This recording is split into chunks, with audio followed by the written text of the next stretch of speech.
Toutes les entreprises que je démarrais après, il n'y avait pas de budget, quoi. Donc, je démarrais avec mon ordi et ce que j'avais déjà, quoi. C'est le gros avantage. C'est aussi important quand on se lance dans l'entrepreneuriat de savoir demander de l'aide, parce que les entrepreneurs cow-boys solitaires qui créent tout dans leur coin, c'est un mythe, hein, clairement. Il faut se faire accompagner, il n'y a pas de honte à pas connaître, il faut apprendre, etc. Si jamais on t'enlevait tout aujourd'hui, tu vois, tous tes blogs, même tous tes investissements ailleurs, etc. Ouais, ça fait mal. Qu'est-ce que tu ferais là le plus rapidement possible pour te recréer Si tu m'enlèves mon carnet d'adresse. ton carnet d'adresse? Non, je te le laisse ça. Okay. Bonjour à tous, on est aujourd'hui avec Olivier Roland en direct de Cascais au Portugal. Alors Olivier, pour commencer, je vais te voler ta tradition de demander de faire le clap le plus sexy cette caméra a entendu. Mais normalement, c'est copyrighté, hein, donc mais bon, ok, c'est pas grave. Je te donne une licence gratuite pour cette interview et on va faire le clap le plus sexy.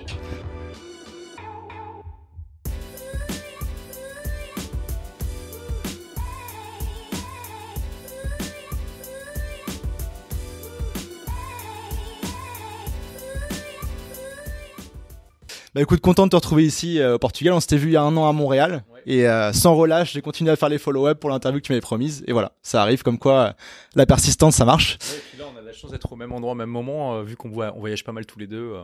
Ouais, c'est clair. À Montréal, j'avais vu aussi tes stories comme quoi tu venais. Et puis là pareil pour ton mastermind, c'est ça? Exactement, ouais. Et alors, je vais prendre l'expression québécoise pour ceux qui vivraient sous une roche et qui te connaîtraient pas. Olivier, est-ce que tu peux te présenter? Qu'est-ce que tu dis en fait à quelqu'un qui te demande de te présenter à un dîner, par exemple? Je dis que je suis prof de liberté. Souvent, ça pose le truc parce que la personne me regarde comme ça, tu vois. Mais donc oui, je suis en fait auteur, conférencier, youtubeur, entrepreneur, et je partage voilà, dans tous mes contenus comment être libre à la fois matériellement. Souvent, ça passe par la création d'entreprise, mais la création intelligente d'entreprise, parce qu'il y a beaucoup de personnes qui créent leur boîte et qui deviennent esclaves de leur entreprise. Et j'ai connu ça dans ma toute première boîte, donc je sais de quoi je parle. Donc voilà, il faut créer une entreprise qui est au service de sa vie plutôt que sa vie soit au service de son entreprise, et aussi être libre dans sa tête. Ça passe notamment par le développement personnel et s'améliorer en permanence. Ouais, bah t'as fait une bonne intro de toi-même, parfait. Et tu viens aussi justement de publier un nouveau livre, un 2e livre. Est-ce que tu veux nous dire quelques mots là-dessus avant qu'on... C'est pas vraiment un livre, c'est un journal en fait de productivité. Ça s'appelle Agir et réussir.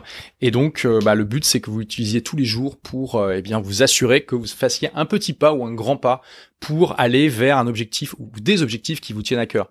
On commence en disant, en vous aidant en fait à déterminer les objectifs qui comptent pour vous, et ensuite on découpe ça en petits objectifs facilement atteignables. Et puis voilà, tous les jours vous remplissez, ça prend quelques minutes, et ça vous permet de moins dévier, d'être plus focalisé et d'avoir plus de conscience de est-ce que j'ai avancé ou pas.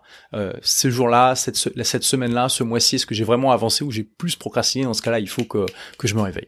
Ok, et disponible seulement en version papier, d'après ce que j'ai vu, c'est ça? Oui, parce que le but c'est en fait d'utiliser un stylo pour le remplir tous les jours. D'ailleurs, je vois c'est marrant, mais j'ai découvert en fait qu'il y a des gens qui connaissent pas le concept de journal. Il y a des gens qui ont laissé un commentaire sur Amazon en disant mais je comprends pas.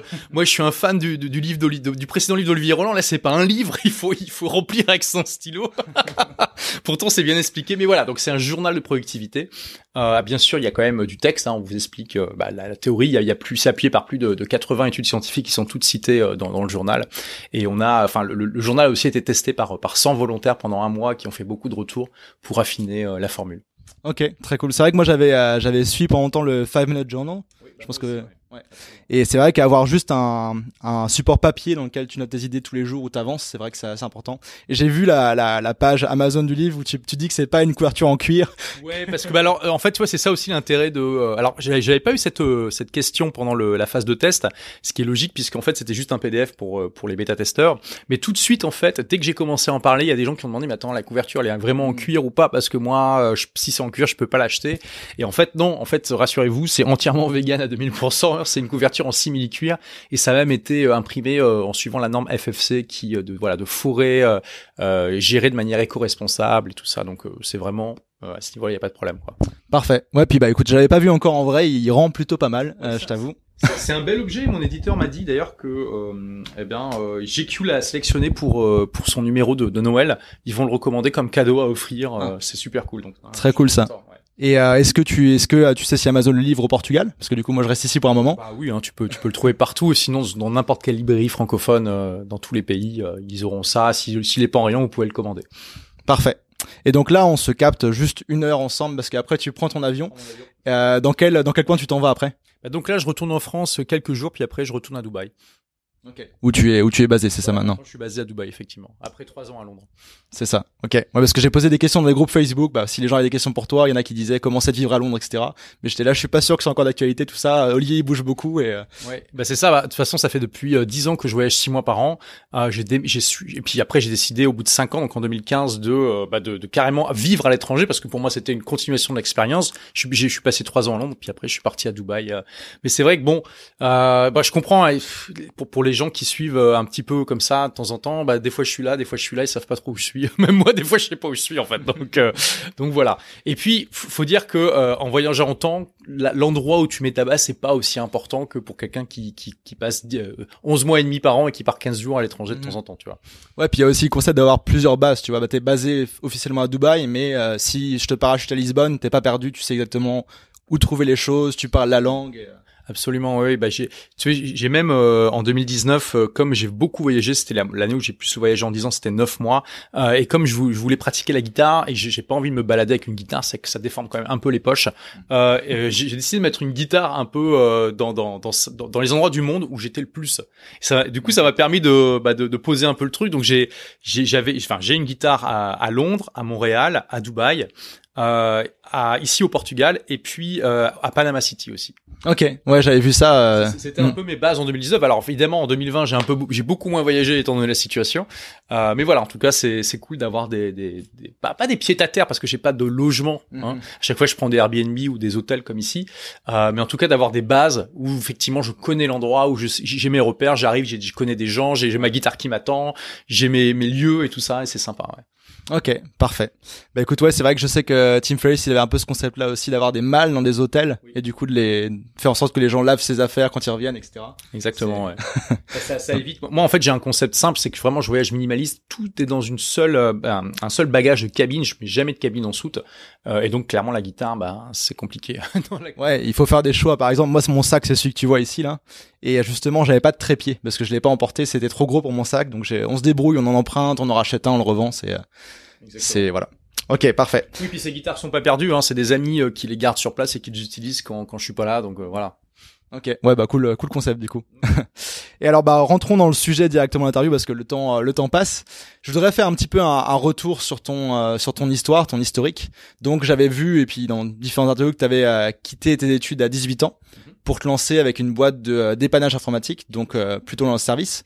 Est-ce que tu peux nous parler un petit peu à cette époque-là, c'est quoi ton état d'esprit quand tu te lances dans cette aventure-là? Commençons par là.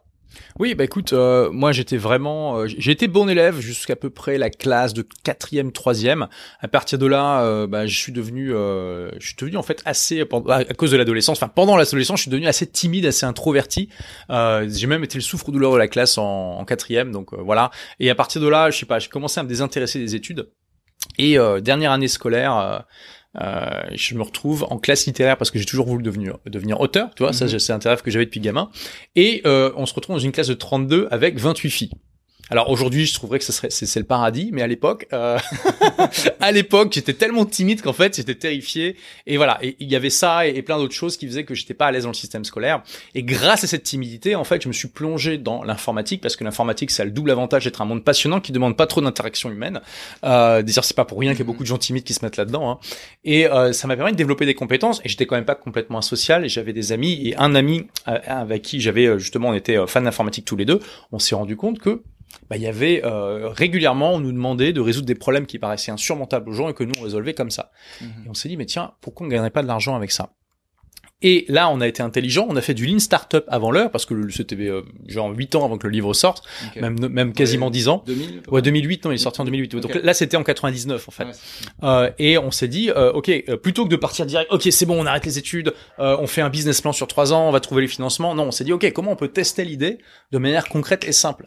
Et on a juste passé une petite annonce dans un journal d'annonce local. Donc c'était encore en francs à l'époque, donc je vais convertir, hein. Et ça a coûté à peu près 10 € à l'époque en investissement, et on a eu 800 € de chiffre d'affaires en un mois.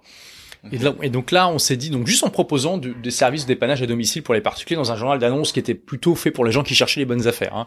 Donc alors c'était pas un test parfait du tout, c'était pas du vrai Lean Startup. Enfin, quelque part, c'est quand même d'une start-up.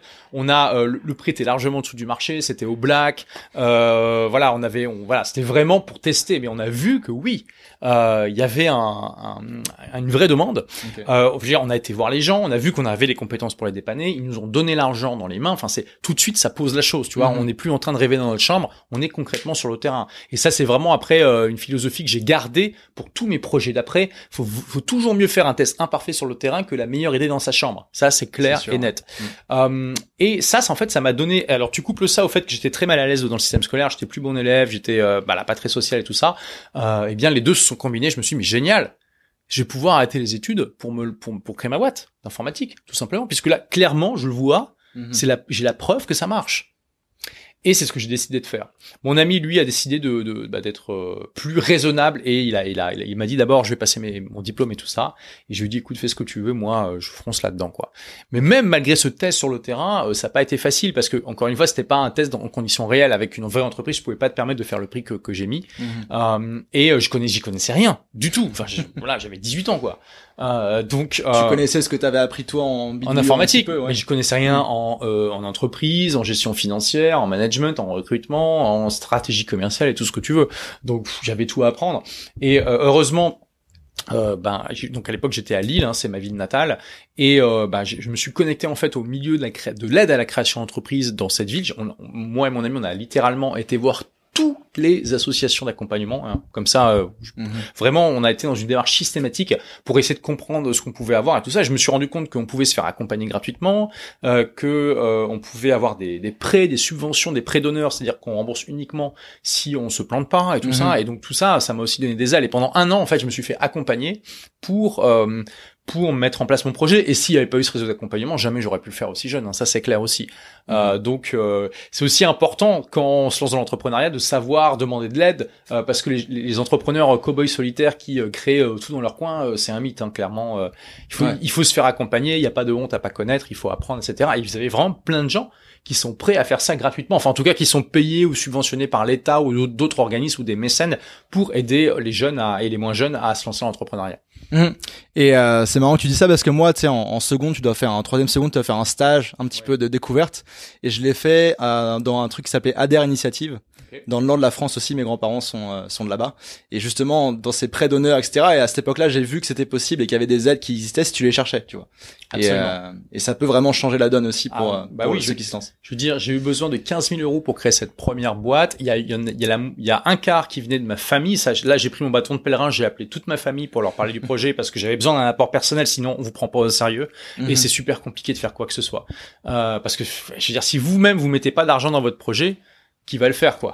Donc voilà. Donc là, j'avais pas d'argent du tout, j'avais 18 ans. Donc j'ai vraiment convaincu tout le monde de participer. Donc j'avais 25 000 francs à l'époque qui venaient de ma famille. Ensuite, la moitié, donc 50 000 francs, ça venait de 2 prêts ou subventions d'honneur et 25 000 de la banque. Ok.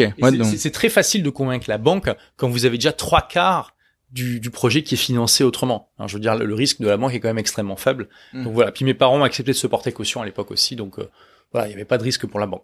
Et donc, j'ai vu cette simple somme, c'est 15 000 euros, c'est quand même pas énorme, ça m'a permis de me lancer et puis de me lancer dans l'aventure, quoi. Ok, écoute, j'avais jamais entendu cette histoire complètement, donc c'est cool de l'avoir en direct. Et donc t'as commencé dans l'industrie du service, donc tu dépannais d'ordinateurs qui avaient des bugs, des problèmes. Qu'est-ce que tu dirais un petit peu sur ça, le service comme première étape, tu vois, l'entrepreneuriat? C'est beaucoup plus simple que de créer des produits, c'est clair. À partir du moment où vous avez les compétences. En plus, tu sais, moi à la base, j'étais vraiment parti dans le business model et j'avais fait tout le business plan là-dessus, que ça allait vraiment être du dépannage pour les particuliers. Mais très très très vite, en même pas quelques mois, je me suis rendu compte que c'était beaucoup plus rentable en fait d'intervenir au niveau professionnel, de dépanner les entreprises. Et donc très vite, j'ai pivoté le business model. Mais tu sais, la première année, ça a été très dur.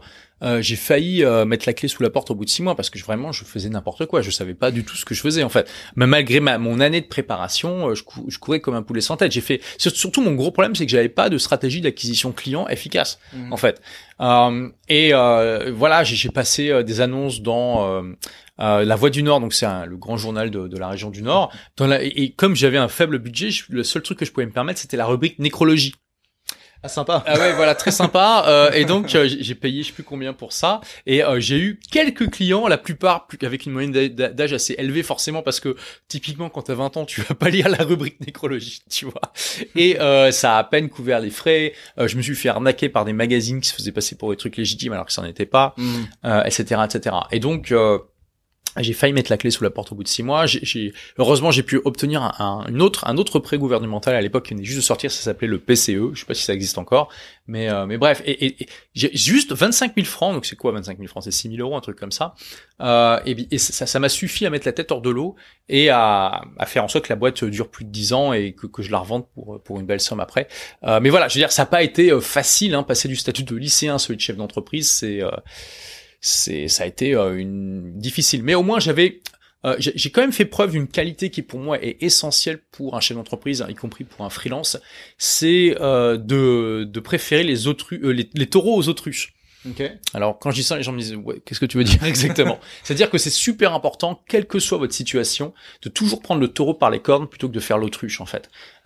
Et quand j'ai vu que que clairement ça allait pas le faire au niveau financier, eh bien je me fais attaquer par mon coussin là derrière.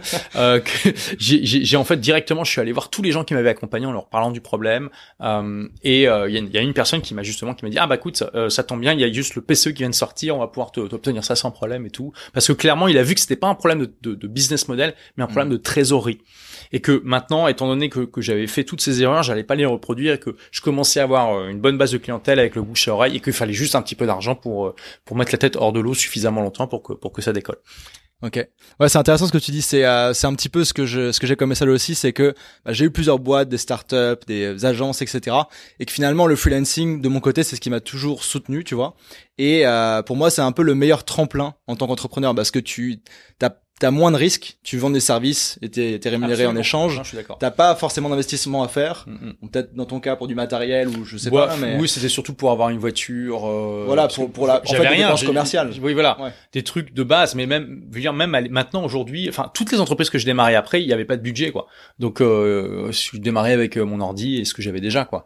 C'est le gros avantage. Et d'ailleurs moi-même j'ai une formation qui s'appelle Blogueur Pro dans laquelle j'enseigne. In fine, à la fin, le but c'est vraiment d'avoir un produit que vous pouvez vendre pour dissocier l'argent que vous gagnez du temps que vous passez. Mais je recommande à mes élèves de commencer par le coaching parce que c'est beaucoup plus simple. Ça vous permet d'être en contact directement avec la réalité du marché. On revient sur cette idée de faire une expérience sur le terrain et puis voilà, ça vous permet de développer vos compétences, de voir si vraiment ce que vous proposez ça intéresse les gens et puis aussi de gagner de l'argent, ce qui est toujours sympathique. Donc voilà. Ouais, moi j'ai l'impression que beaucoup de gens, tu vois, deviennent freelance. En tout cas, c'est le chemin à suivre logique. Et qu'au bout de 1 an ou 2 ans, t'en as marre de travailler beaucoup, parce que ton temps, ça équivaut à de l'argent directement, il y a un lien direct, et que souvent, il y en a qui ont besoin d'avoir un side project, tu vois, petit à petit. Un projet à côté, soit une formation en ligne, soit monter une startup, etc. Et moi, c'est un peu comme ça que je suis tombé justement dans l'infoprenariat. C'est que freelance pour moi, ça marche très bien depuis longtemps, tu vois. Mais j'avais besoin de décorréler un petit peu mon temps de ce que je gagnais pour pouvoir être plus libre aussi de voyager comme aujourd'hui, tu vois, pour pouvoir choisir quand je travaillais, etc.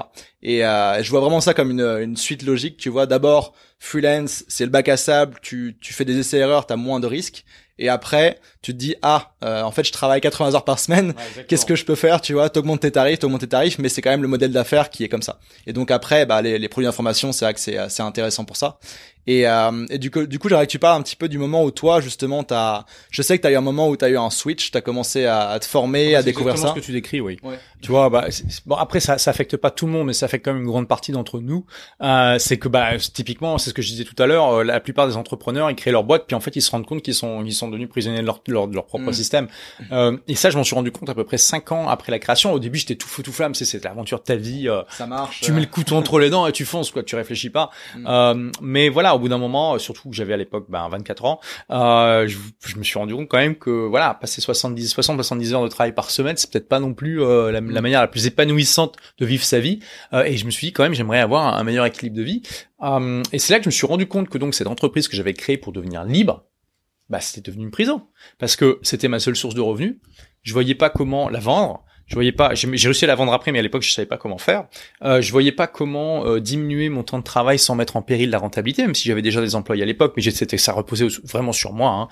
Hein. Et puis en plus, je pense que c'est toujours le cas. D'ailleurs, en France, il y avait pas de chômage pour les gérants d'entreprise. Hein. Donc ça veut dire que si j'arrêtais la boîte, j'avais vraiment plus aucune source de revenus. Et je me suis dit, zut. Je me suis dit, what the fuck? À la base, je voulais devenir libre, mais en fait, je me suis créé ma propre prison. Ça a été un choc violent pour moi quand même. Et je me suis mis en quête d'une solution. Et je l'ai pas trouvé pendant plusieurs années en fait. C'est 3 ans plus tard, en lisant, j'ai lu un livre qui m'a complètement ouvert les yeux, qui m'a mis une énorme baffe et qui a complètement révolutionné mon approche de l'entrepreneuriat. Qui était? J'attendais ta question. C'est La semaine de 4 heures de Tim Ferriss, un livre que je recommande à tous les entrepreneurs, les freelances. Alors, il y en a qui aiment pas du tout l'approche et je peux comprendre, mais on a le droit de pas aimer, mais je pense que tous les entrepreneurs, sans exception, et les aspirants entrepreneurs devraient avoir lu le livre au moins pour comprendre, pour connaître cette approche. Parce que voilà, Tim Ferriss, il explique dans son livre comment justement avoir une entreprise au service de sa vie, et ça a été extraordinaire. Et donc, tu vois, je crois que j'ai lu ce livre en un week-end et j'avais la joue rouge tellement je m'étais pris une baffe, tu vois. Et je me suis dit, waouh, c'est dingue. Ça fait 8 ans que je suis entrepreneur. Et là, il a complètement changé ma vision de mon métier en un week-end. Et je me suis dit, waouh, peut-être qu'il y a d'autres bouquins intéressants à lire, tu vois, sur le sujet. Et ça a été aussi une énorme erreur que j'ai faite. La plus grande erreur de ma vie. Alors, je vous la partage pour pas que vous la fassiez, ok? Soyez pas comme moi. C'est que, en fait, j'adore lire. Et pendant 8 ans, j'ai jamais lu un seul livre de business. Alors que j'étais entrepreneur. Mais quand je me rends, je me dis, mais comment j'ai pu être aussi aveugle? C'est incroyable. Et en partie, c'était de l'arrogance parce que j'étais tellement fier d'avoir créé ma boîte à 19 ans que je me sentais super intelligent, en fait, tu vois. J'avais l'impression que j'avais plus besoin d'apprendre quoi que ce soit, ce qui était bien sûr. C'est fait, quoi. Ce qui est bien sûr complètement stupide. Et donc voilà. Et donc, à partir de la semaine de 4 heures, ça m'a fait réaliser plein de choses et notamment qu'il y a des bouquins qui peuvent vraiment m'apporter des choses. Tim Ferriss recommande un livre, il recommande plusieurs livres à la fin de son livre.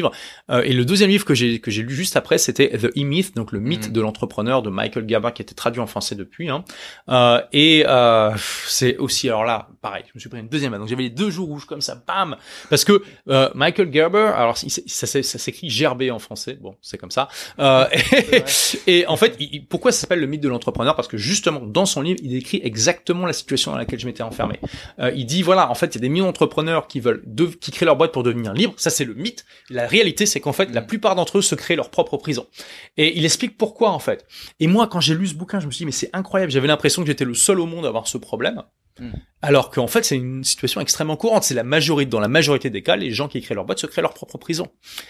Et justement, Michael Gerber, il explique, pourquoi, qu'est-ce qu'il faut faire pour se sortir de là et comment créer un véritable business à la place. Et donc, tu commences à te former, à découvrir qu'il y a d'autres personnes qui ont des problèmes et qui peuvent t'aider là-dedans. Absolument. Et moi, je me souviens d'avoir vu ton interview de Tim Ferriss. Et justement, la situation d'aujourd'hui, là, comment je te rencontre, comment j'ai fait le suivi, etc. Ça me fait penser pas mal à ça, tu vois. Le rendez-vous dans le lobby de l'hôtel. Ce matin, je savais pas si ça allait se faire ou pas. Mais t'as vu, je suis venu alors. Ouais, t'es venu. J'ai dû l'appeler dans sa chambre parce qu'il avait oublié. Ouais. Mais j'étais en train de partir ce matin, je savais pas si c'était bon ou pas, tu vois. C'est un peu ce même style. Et justement, j'aimerais que tu nous parles un petit peu de cette rencontre et puis de cet univers aussi, parce que je sais que t'as écrit les préfaces de ces bouquins en français aussi. Je t'avais montré d'ailleurs, pas de tous, mais ouais. Donc, si tu peux raconter un petit peu ta découverte de Tim Ferriss, t'as parlé du livre, mais en personne et tu sais vraiment partir. Tu parles beaucoup de Steve Pavlina, mais aller te former chez les Américains qui à l'époque étaient en avance. Ils le sont toujours, mais bon, il y a quand même beaucoup de ressources en français maintenant qui n'existaient pas à l'époque. Donc j'ai lu La semaine de 4 heures en 2008.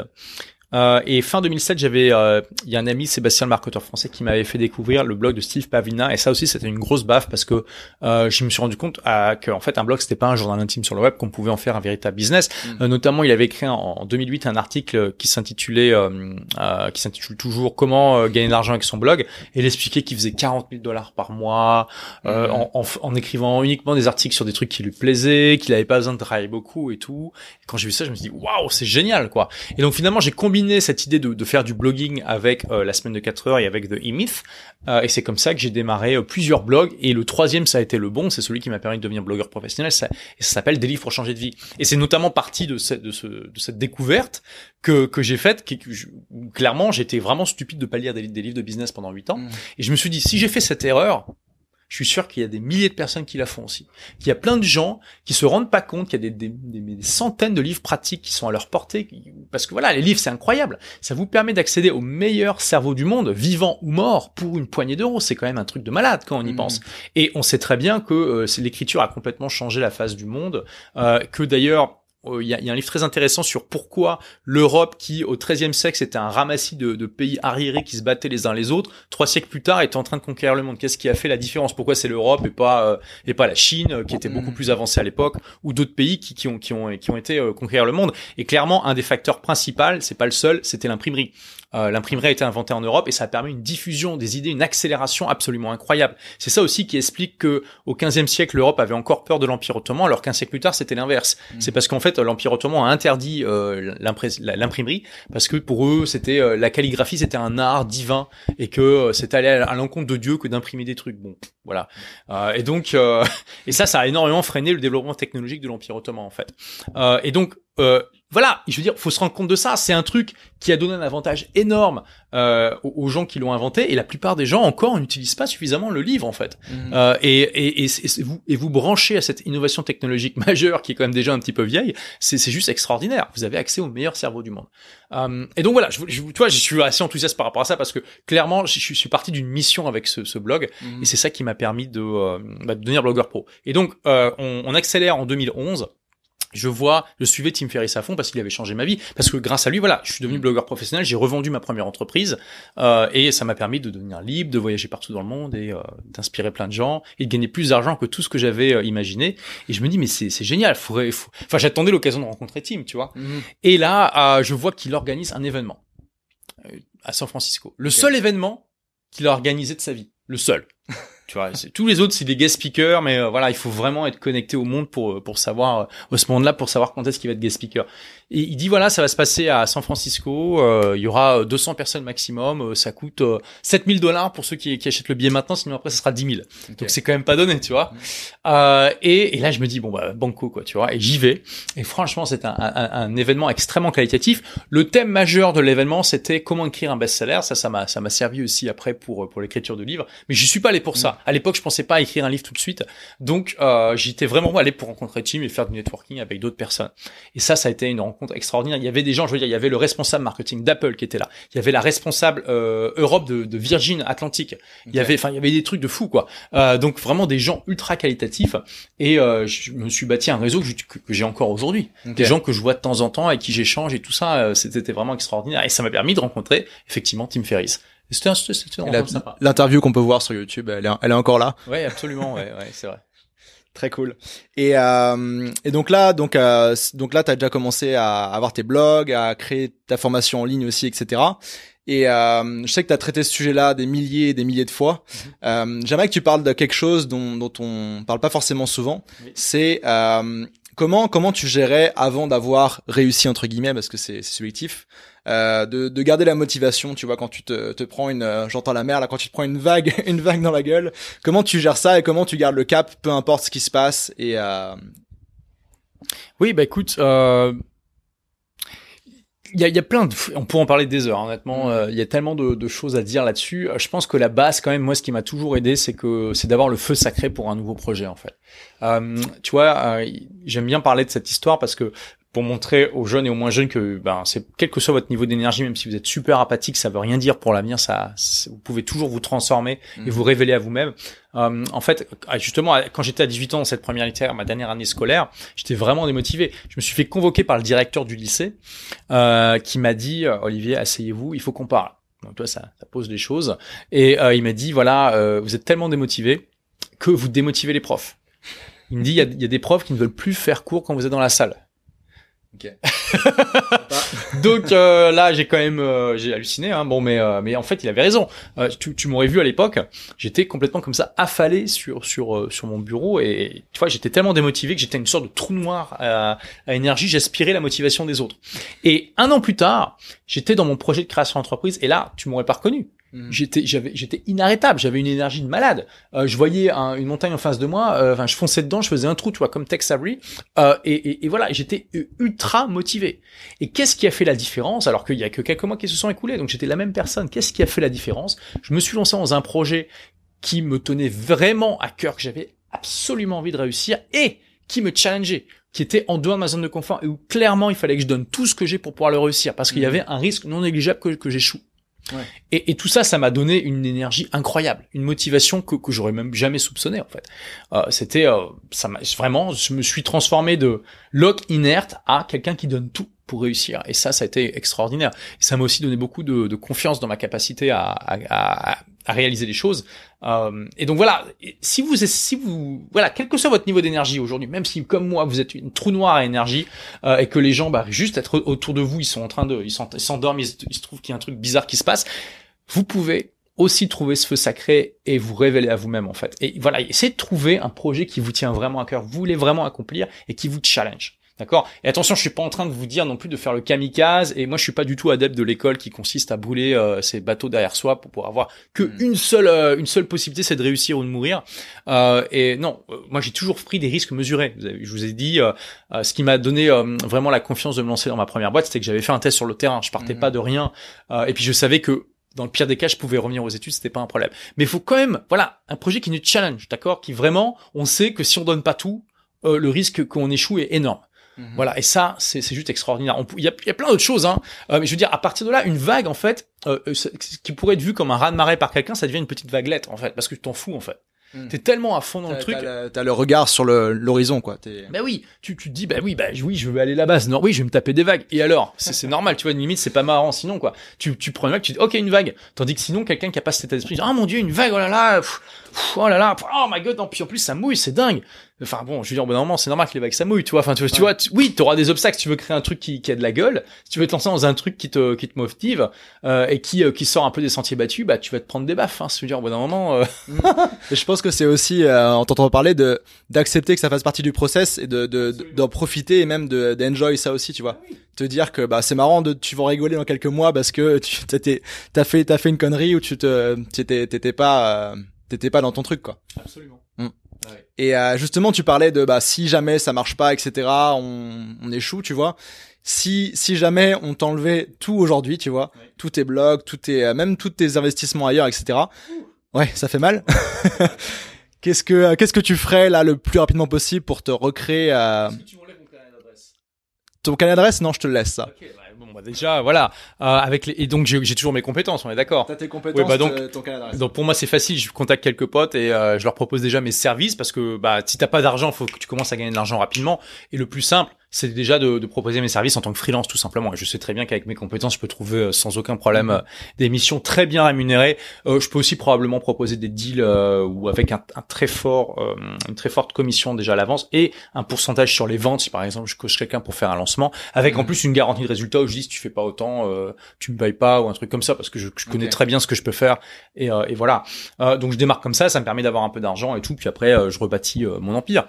Donc je redémarre un blog, une chaîne YouTube et tout. Ça va être un peu plus long à démarrer. Et encore, non, parce que c'est plus concurrentiel aujourd'hui, mais j'ai toutes les compétences que j'avais pas à l'époque. Je me demande si je mettrais autant de temps.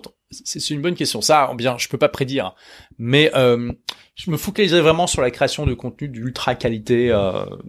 Et clairement me ferait me différencier, tu vois. C'est comme mon livre, tout le monde appelle la chance de rater ses études. C'est un truc ça crée une énorme barrière à l'entrée pour la plupart de mes compétiteurs. C'est tellement de recherche et de travail. Pour écrire un livre aussi approfondi, ils peuvent se lever de bonheur, les mecs. Et surtout que, je veux dire, dans mon industrie, la plupart des gens écrivent un livre juste pour avoir le statut d'auteur. C'est bon. Une des remarques qu'on m'a faites quand j'ai sorti le bouquin, c'est merci Olivier d'avoir sorti un vrai livre. Parce que c'est vrai que dans mon industrie, voilà. Donc je me focaliserai sur qu'est-ce qui me différencie et qui crée une barrière à l'entrée. Alors après, c'est pas vraiment une barrière à l'entrée parce qu'on peut très bien être infopreneur sans avoir écrit un bouquin comme ça. Mais je veux dire, en termes de facteurs différenciants, clairement, c'est un truc qui me distingue et qui est pas facilement copiable. Voilà. Okay. Donc si je résume, on t'enlève tout sauf ton carnet de contact et ton cerveau. Tu vends tes services avec au début avec rapidement une tarification au résultat aussi parce que tu as confiance en ce que tu fais. Ensuite, tu recrées donc ton écosystème de blog, chaîne YouTube, formation. Et j'imagine qu'après tu réinvestis, tu réécris un livre. Ouais, je refais ce que j'ai déjà fait puisque finalement ça a très bien fonctionné pour moi et que clairement c'est une bonne manière de fonctionner. Aujourd'hui, j'ai quand même l'argent que je gagne est quand même fortement décorrélé du temps que je passe. Je gagne l'argent pendant que je dors. C'est un peu cliché de dire ça, mais c'est vrai. Et c'est ça l'objectif que vous devriez avoir à terme. C'est que quand vous vous réveillez, vous avez fait des ventes, quoi. Alors pas tous les jours, hein, c'est pas grave, mais c'est cette idée que vous n'avez pas besoin d'être derrière votre écran ou en train de faire un truc pour que y a de l'argent qui rentre. D'accord. Et en parlant d'argent justement, j'ai posé des questions, j'ai demandé à des gens dans les groupes Facebook de poser leurs questions, et une qui est revenue plusieurs fois, c'était quoi ton pourcentage, enfin en fait le comportement de tes clients historiques versus nouveaux, tu vois? Parce que ça doit faire quoi, 10 ans que ta formation elle existe ou pas loin de ça. Ouais. Donc t'as beaucoup de gens qui l'ont acheté, c'est une formation référence pour dans le domaine. Après, t'as d'autres niveaux aussi de formation et d'accompagnement. Serait quoi ton parcours client classique, tu vois? C'est-à-dire que tu veux dire quand il y a quelqu'un qui devient client chez moi, qu'est-ce qui devient, Ouais, c'est ça. Comment tu gardes le contact? Comment tu continues? Je suis absolument pas l'exemple dans ce niveau-là parce que en fait, j'ai toujours privilégié ma qualité de vie au business. C'est-à-dire que en fait, j'ai même pas de gamme de produits en fait, tu vois. Normalement, si tu veux faire le truc normal, enfin en suivant l'école orthodoxe, c'est il faut le petit produit entrée de gamme, voilà, le truc à 17 €, le truc à 47, le truc à 37, le truc à 200 balles, à 500 balles, à 1000 balles, à 2000, etc., etc. Moi, j'ai juste Blogueur Pro à 2000 €, j'ai mon mastermind qui est à 15 000 dans ces eaux-là, et puis c'est tout quoi, grosso modo. Enfin, là, je vais sortir une nouvelle formation Webinar Pro, enfin c'est une mise à jour d'une ancienne formation. Je sais pas, ça va être à 1500 et oui, j'ai des produits entrée de gamme, finalement c'est mon autre livre, mais j'ai pas vraiment de gamme de produits. Et je sais très bien que je perds de l'argent. OK, mais c'est pas grave parce que je gagnais tellement d'argent que je sais même pas quoi en faire honnêtement, et puis je vis une vie extraordinaire, hein. Ça n'empêche pas que je vais lancer des nouveaux produits et tout ça parce que j'aime le challenge, et puis il faut aussi se développer et ça fait partie du truc, mais donc là je suis pas l'exemple à suivre à ce niveau-là. OK. Voilà. Il y a des gens qui étaient curieux justement. J'ai déjà des clients qui m'ont dit oui mais Olivier, voilà, moi j'ai acheté Blogueur Pro, j'adore, qu'est-ce que je pourrais acheter d'autre? Puis je dis tu peux acheter mon bouquin. Mais c'est vrai que j'ai des clients qui sont frustrés par rapport à ça et qui auraient aimé que je les fidélise un peu plus sur d'autres trucs. Bon, c'est tout, hein, je veux dire, on peut pas être parfait dans tout et après on fait des choix. Donc voilà, mais c'est prévu à terme que j'ai une gamme de produits, mais j'ai pas de stress particulier par rapport à ça. OK. Ouais, puis ça te permet justement d'être peut-être plus libre aussi parce que plus tu montes en gamme, plus il y a d'investissement de ton côté. Comme le mastermind, j'imagine que c'est beaucoup de préparation, t'es sur place, tu voyages, etc. Mais j'adore aussi, hein, j'avoue, parce que là, je suis en contact avec mes meilleurs clients quelque part, et c'est juste extraordinaire. C'est tous des gens qui ont déjà des beaux business, et je les aide à dépasser ça et aller au niveau suivant, et ça, c'est vraiment cool. Mais ouais, du coup, le fait de pas avoir trop de, je sais pas, de coaching, d'événements en personne, ça te permet aussi toi de gérer un petit peu comme tu l'entends ta vie, de voyager, d'aller voir des amis. Je sais que tu viens souvent à Montréal aussi, par exemple. Oui, absolument. Et du coup, pour cette partie voyage, tu disais que ça fait 10 ans que tu voyages au moins à peu près 6 mois par an. Donc 10 ans, ça nous remonte à 2010. C'était quand t'avais en fait déjà lancé ta formation, ton blog tournait, etc. Oui, alors la première formation, c'était pas sur le blogging, c'était sur la création d'entreprise physique. Ah oui, c'est vrai. Puisque c'était mon expérience à l'époque, et que d'ailleurs je faisais partie aussi. J'ai fait partie pendant 8 ans du jury d'une structure de financement d'entreprise. Donc j'avais vu passer une centaine de dossiers, je connaissais bien ce qu'il fallait faire, ce qu'il fallait pas faire dans la création de son entreprise. Et en fait voilà, sur mon blog des livres pour changer de vie a commencé à bien fonctionner. Et au bout d'un an, j'ai fait un sondage pour demander aux gens, vous voulez quoi en fait? Ça c'est aussi un principe clé. C'est une erreur classique de l'entrepreneur que de créer le produit dont il a envie et de se rendre compte trop tard que tout le monde s'en fout complètement. Ce qu'il faut, c'est de demander à son audience ce qu'elle veut et créer le produit qu'elle veut, quoi, tout simplement pour s'assurer qu'il y a un besoin. Donc voilà. Et donc la plupart des gens m'ont dit moi je veux créer ma boîte mais je procrastine, comment faire? Et quand j'ai vu ça, je me dis waouh, c'est génial, je peux vraiment leur apporter quelque chose parce que moi j'ai dû vaincre la procrastination pour créer ma boîte, j'ai créé ma boîte super jeune et en plus j'ai vu passer une centaine de dossiers, donc je peux vraiment leur apporter quelque chose. C'est ça qui m'a permis de devenir blogueur pro. Et après, quand j'ai vu à quel point le premier lancement interne, j'ai fait quelque chose comme 20 000 €, ce qui est déjà pour moi était extraordinaire en une semaine.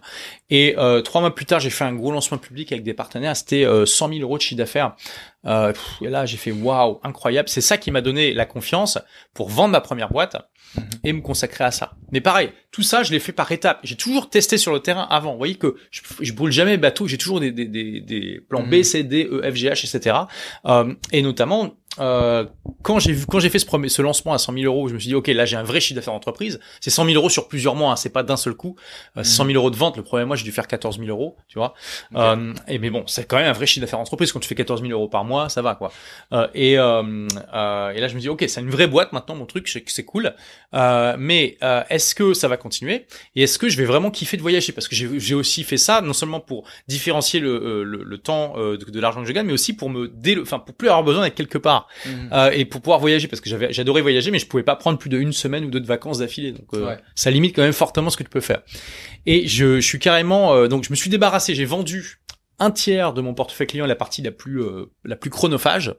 Tu vois, j'ai vraiment fait par étapes. Je vends la première partie à un confrère.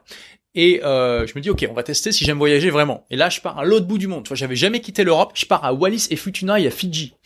Tu vois le truc, mais genre tu peux rien trouver de plus éloigné de la France que ça, quoi, en fait. C'est au milieu du Pacifique. J'avais la chance d'avoir une amie qui était partie à Wallis pour 1 an, pour 2 ans.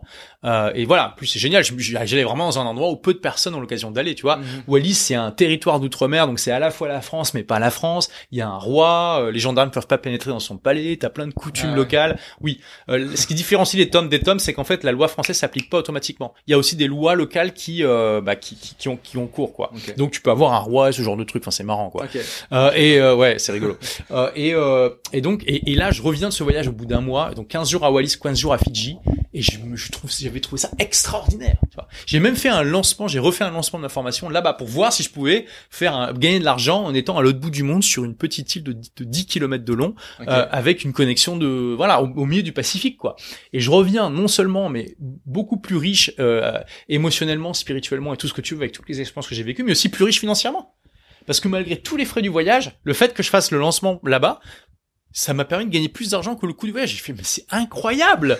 Donc, tu vois, je valide le fait que j'adore ça, et que clairement je veux faire ça, et je valide aussi que, ma boîte, elle est pérenne, et que, ça m'a pas manqué du tout de pas faire de pas aller voir les clients que j'avais vendus, tu vois. Donc, je vends le reste de ma boîte très vite, et je me consacre au reste, tu vois. Donc voilà, c'est important aussi, ayez des objectifs ambitieux, qui vous challenge, mais prévoyez toujours des plans B, des plans C, etc. Voilà. Brûler ces bateaux, ça marche de temps en temps et souvent ça vous met dans la merde. Donc voilà. Et ta question, alors du coup La question, tu y as répondu t'as commencé à répondre, c'était par rapport au nomadisme. Donc t'as validé que tu pouvais voyager et que ça te plaisait et que tu pouvais continuer à gagner ta vie et continuer ça.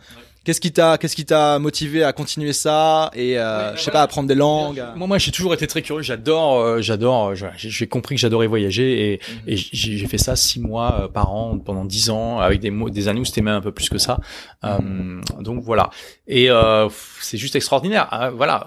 Se mettre rencontrer d'autres cultures, sortir du provincialisme automatique que vous avez obligatoirement si vous êtes jamais sorti de votre culture. Enfin, il y a des trucs, il y a des choses que votre culture vous a façonné d'une certaine manière et c'est impossible de le voir si vous sortez pas de cette culture pour voir un peu comment les autres pensent, quoi. Parce qu'il y a des tas de trucs que vous trouvez absolument normal alors que dans d'autres pays, les gens hallucinent, ils disent mais pourquoi tu fais ça, ça n'a aucun intérêt. Donc ça nous fait relativiser des choses. On se dit mais c'est vrai, pourquoi on fait ça en fait, voilà. Ouais, c'est comme ça, mais pourquoi alors parfois vous dites oui finalement c'est quand même mieux dans ma culture donc je continue à adopter cette pratique, mais il y a des fois on se dit mais en fait c'est complètement débile. pourquoi je fais ça, et notamment en France, je veux dire clairement dès que vous vous mettez à voyager vous vous rendez compte qu'en France il y a un problème quand même dans l'état d'esprit entrepreneurial par rapport à beaucoup de pays, et que ça façonne beaucoup de choses en fait, beaucoup d'actions qu'on a. Il y a une pudeur par rapport à l'argent qu'il n'y a pas par exemple aux États-Unis et qu'il n'y a pas dans beaucoup de pays aussi. Aux États-Unis ils ont plus de pudeur sur l'alcool et le sexe par rapport à nous, ça nous fait rigoler d'ailleurs. Je veux dire, et aucun président va se prendre un impeachment comme Clinton l'a fait pour Lewinsky. À la limite, si le président il se tape sa stagiaire, tout le monde dit au moins il est vigoureux, c'est cool. Bon, sinon c'est quoi est-ce qu'il arrive à résoudre les problèmes économiques, parce que tout le monde s'en fout dans notre pays, tu vois. Alors qu'aux États-Unis c'est toute une montagne, parce que pour eux la manière dont on se comporte dans sa vie privée c'est plus important que la vie publique. C'est-à-dire que si t'arrives pas à être moral dans ta vie privée, tu le seras jamais au niveau public. Alors que nous, on différencie vraiment les deux. Bon, c'est le genre de truc dont vous vous rendez compte quand vous voyagez, tu vois. Et tu dis ok, qu'est-ce qu'il y a de bon à prendre finalement dans ma culture, qu'est-ce qu'il y a à enlever. Je pense que cette décomplexité, tu vois, j'invente des mots, cette décomplexion qu'on a par rapport au sexe, c'est très bon dans notre culture, c'est très sympa. Par contre, cette pudeur qu'on a par rapport à l'argent, elle est plutôt malsaine en fait, je trouve. Et surtout quand on veut se lancer dans l'entrepreneuriat, et que c'est quelque chose dont il faut essayer de se retirer progressivement. Ok, ouais, c'est vrai que c'est intéressant d'aller chercher un petit peu le meilleur que le monde peut nous offrir, des cultures, des langues, etc. nourriture. Tu crées ton propre patchwork de culture et tu te crées ta propre culture en fait. Et ça c'est juste extraordinaire. Et quelqu'un qui est resté tout le temps dans son pays peut pas faire ça aussi efficacement. Et j'avais lu une biographie de Mozart et clairement Mozart c'est en fait à la base il a été éduqué très tôt par son père dès enfant. Il c'était déjà un prodige et en fait il avait la chance aussi de voyager beaucoup en Europe et donc il s'est nourri très tôt de tas d'influences musicales différentes. Et ce qui fait le génie de Mozart, c'est qu'en fait il a su prendre le meilleur de tas de courants musicaux différents et le fusionner pour faire son propre style en fait. Ok. Et vous Intéressant. pouvez faire la même chose avec votre culture. Ouais, c'est ça, se créer un petit peu son monde selon ses visions et ce qu'on a à y prendre. Ouais. Et toi, c'est quoi la vision de ton côté par rapport à la suite du nomadisme? Tu vois, qu'est-ce que tu vas continuer? Est-ce que c'est un truc que tu vas faire toute ta vie ou autre? Et comment tu vois ça, en fait, là, maintenant? C'est une bonne question. Alors, tu sais, je vais avoir 40 ans dans genre 5 mois. Donc, c'est vrai que, ça fait un peu cliché de dire, oula, c'est la crise de la quarantaine et tout. Mais tu te dis à 40 ans, statistiquement, j'en suis arrivé à la moitié de ma vie. Voilà, ça peut être plus, ça peut être moins, on n'en sait rien. Tu vois, demain je peux prendre un bus, mais je veux dire statistiquement, c'est la moitié de ma vie. Tu dis ok. Et puis t'arrives aussi à un âge, à 40 ans, où tu te dis, quand t'as 20 ans, ça te paraît énorme, c'est toute ta vie. Quand t'as 40 ans, 20 ans, en fait, tu dis purée, je me rappelle encore d'il y a 20 ans, il y a pas si longtemps que ça. Et tu dis en fait 40 ans, ça va passer vite, tu vois. Donc tu te poses des questions, tu commences à réfléchir un peu sur tout ce que tu fais. Est-ce qu'il y a pas des choses que tu devrais explorer et tout ça. Et là, avec la situation, c'est la première fois depuis 2010 que je passe autant de temps à un endroit. Je suis resté 6 mois à Dubaï en fait. Ouais. T'as pas trop eu le choix non plus. Je veux dire, j'aurais pu voyager, mais franchement c'était la galère. Enfin, je veux dire, voilà quoi, c'est beaucoup. Il y a tellement de friction aujourd'hui que c'est compliqué quand même. Bon, tu vois, je suis au Portugal. Avant, j'étais en France. On peut quand même voyager, mais voilà, c'est pas aussi simple qu'avant.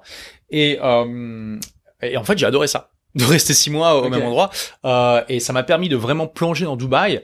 Et tu vois, j'aime bien dire que Dubaï c'est comme un bon vin. Il faut d'abord éduquer son goût pour pouvoir l'apprécier. Et après, ça se déguste parce que c'est une ville extraordinaire. C'est une des, pour moi, je trouve que c'est une des meilleures villes du monde en fait. Et pour moi, pour quelqu'un comme moi qui a goûté à des tas de cultures différentes, c'est la ville la plus internationale du monde.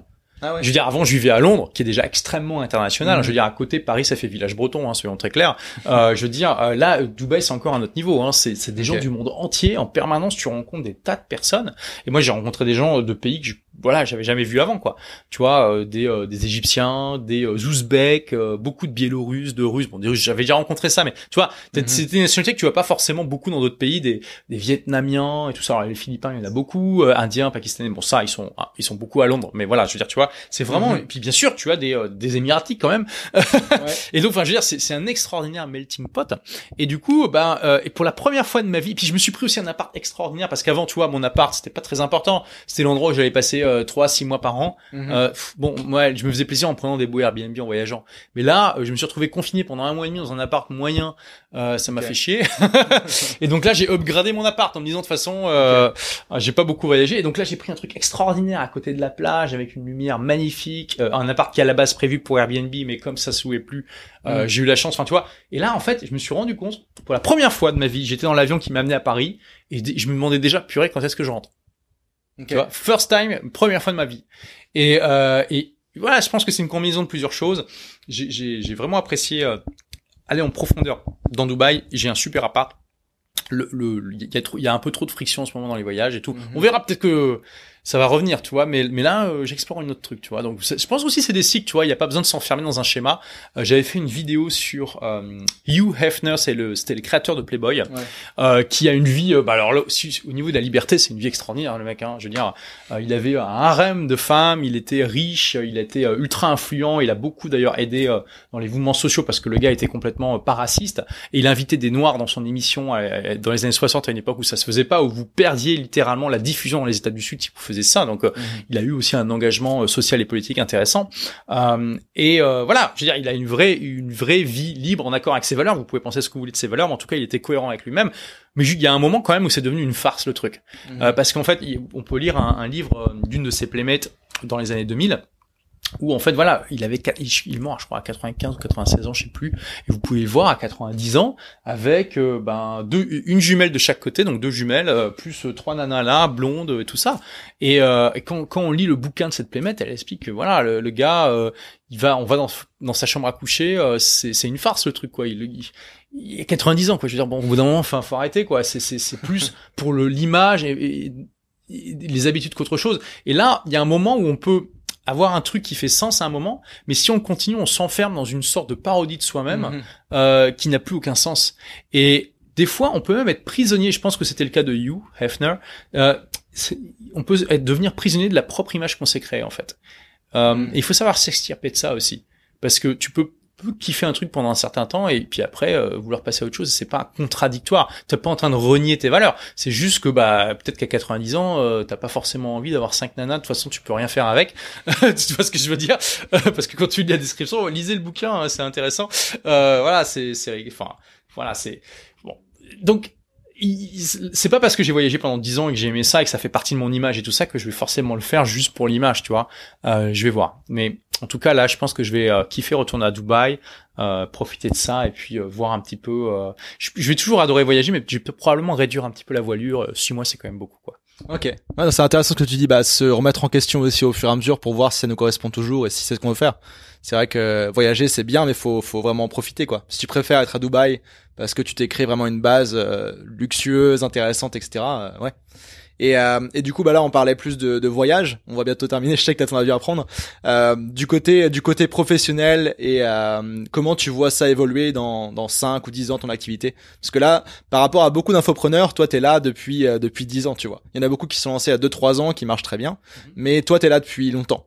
Comment est-ce que tu vois ça? T'as peut-être plus de vision long terme que d'autres. Comment tu vois ça évoluer? Écoute, il y a déjà un truc qui est que souvent les débutants tombent et même les gens, comment dire, qui ont déjà un peu d'expérience tombent dedans, c'est que ils ont l'impression qu'il y a un nouvel outil ou un nouveau réseau social qui sort ou un nouvel outil révolutionnaire. Et ils ont l'impression que ça rend obsolète tout le reste.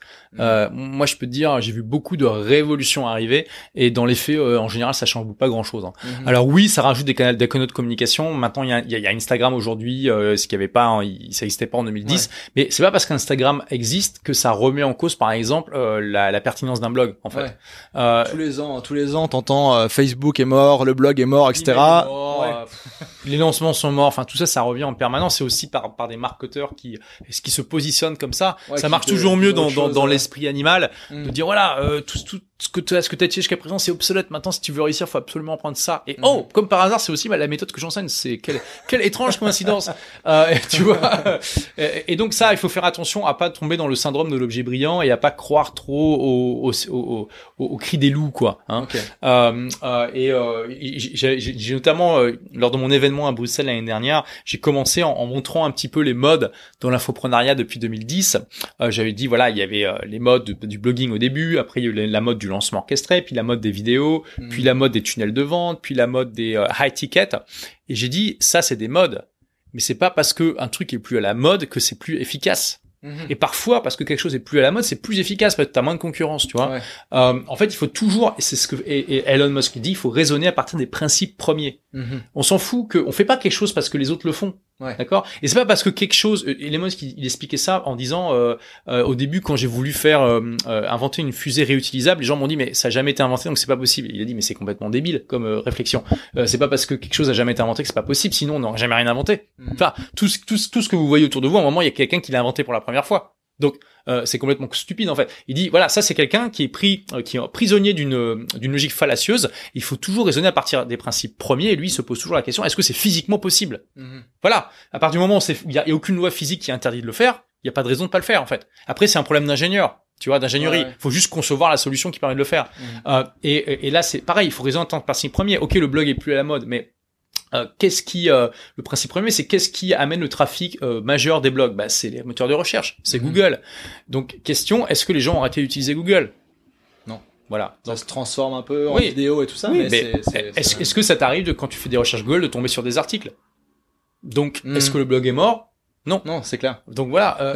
Donc si je retiens, c'est vraiment de penser long terme et de concrètement regarder ce qui se passe plutôt que ce qui se dit, quoi. Et de faire attention aux effets de mode, de croire qu'il faut toujours être dans le truc à la mode. Souvent ça peut marcher, je dis pas le contraire, mais c'est aussi ça peut être un piège et on peut toujours être en train de courir après le dernier objet brillant et ça nous épuise et voilà. Donc il y a des fondamentaux qui restent. Et si vous les comprenez, alors bien sûr que ça change, hein. Il y a des trucs qui changent, mais les fondamentaux restent. Et si vous les comprenez, vous êtes capable. C'est ce que dit Emerson, hein, je le cite dans mon livre, il dit quant aux méthodes, il peut y en avoir des millions ou davantage, mais les principes sont peu nombreux. L'homme qui comprend les principes peut choisir avec succès ses propres méthodes, tandis que l'homme qui choisit les méthodes sans comprendre les principes va s'épuiser à la tâche et toujours courir d'une méthode à l'autre. Donc comprenez les principes et choisissez vos méthodes d'après ces principes-là. Ouais, c'est vrai que c'est une erreur de débutant, tu vois, et je l'ai fait beaucoup. Moi, mon domaine influence, c'est le growth hacking. Donc, t'as toujours de nouveaux trucs qui arrivent, de nouveaux hacks.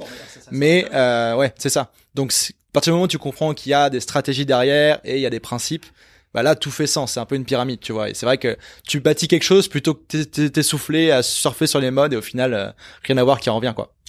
C'est bien d'utiliser de nouvelles stratégies, il faut aussi se renouveler, hein, je dis pas le contraire, mais faut faire attention, quoi. Faut faire attention, il y a un équilibre subtil à trouver qui est pas forcément facile entre toujours sauter sur le dernier truc à la mode et absolument à jamais rien évoluer et rester dans son truc et rester en 2005, tu vois. Donc faut trouver. Moi personnellement, j'aime bien dire que je suis un innovateur conservateur, c'est-à-dire que je vais jamais me jeter sur le dernier réseau social là, tu vois, TikTok, j'attends de voir ce que ça donne, tu vois. J'attends toujours un peu de voir la maturité, comment ça mûrit. Si effectivement c'est intéressant ou pas, et après je m'y mets. Mais quand même, malgré tout, je me suis mis à pas mal de réseaux bien avant la majorité de mes collègues. Tu vois, j'ai commencé ma chaîne YouTube YouTube en 2014, mais je l'ai créé en 2009. 2014, c'était bien avant la plupart des infopreneurs. Ouais. J'ai fait Instagram en 2015, pareil, etc., etc. Donc voilà. Et aujourd'hui, d'ailleurs, comme la plupart de mes collègues, ils font pas de blog en fait. C'est pour moi, en fait, c'est vraiment. Tu te différencies. Mais oui, parce qu'ils ont pas l'expertise. Pour eux, c'est chiant parce que c'est beaucoup plus long d'écrire un article que de faire une vidéo. Et ils pensent qu'il y en a plein qui pensent que c'est obsolète, ce qui est pas le cas. Et en plus, ils ont pas le temps, ni la patience, ni l'énergie, ni le bon angle pour le faire. Et du coup, c'est un vrai facteur différenciant pour moi. Aujourd'hui, la plupart de mon trafic et de mes lignes viennent encore de mes blogs. Et ça, c'est juste extraordinaire. Et c'est quelque chose qui est très difficilement copiable. Pour moi, ça serait facilement copiable, mais en fait, je me rends compte que pour la plupart de mes confrères, ça l'est pas. Ouais. Donc voilà. Ok. Je sais que le temps est pressé pour ton avion. Est-ce que tu as un mot de la fin à faire passer aux gens qui regarderont cette interview? Bah écoutez, moi j'aime bien conclure mes interviews en disant déjà, alors on peut se tutoyer parce que si t'es là quand même, c'est que t'es méga motivé. Hein. Là tu fais partie du club, donc c'est clair. Écoute, pour que cette interview ça soit plus que de la simple culture générale, prends une chose que tu peux appliquer là comme ça maintenant dans ta vie, dans ton business, et puis implémente-la là aujourd'hui ou demain. Et avec ça, juste en faisant ça, une action, c'est pas besoin d'être un gros truc, hein, tu feras en sorte que, cette interview, ça soit pas juste de la culture générale, mais que ça soit quelque chose qui t'a apporté concrètement. Tu peux transformer cette interview en compétence plutôt que juste en connaissance, en choisissant une action à mettre en place. D'ailleurs, je sais pas ce que t'en penses, mais je pense tu peux partager là en commentaire, l'action que tu vas faire. Ouais, ce serait super, ouais. Partagez, est-ce que vous allez retenu de cette vidéo, est-ce que vous allez en faire? Et d'ailleurs, tu vois, regarde. Il y a toujours un gap énorme entre le nombre de vues et le nombre de commentaires, parce que la plupart des gens n'agissent pas. Donc fais pas partie de cette majorité qui agit pas, fais partie de la minorité qui agit, tout simplement. Et justement, c'est un peu le titre de ton dernier journal, Agir et réussir, ce qui tombe bien. Exactement. Et donc on peut le retrouver sur Amazon, à la Fnac et toutes les librairies qui se respectent. Absolument. Ouais. Parfait. Merci beaucoup Olivier pour ton temps, et puis à très vite et bon voyage. Merci à toi. Ciao, ciao.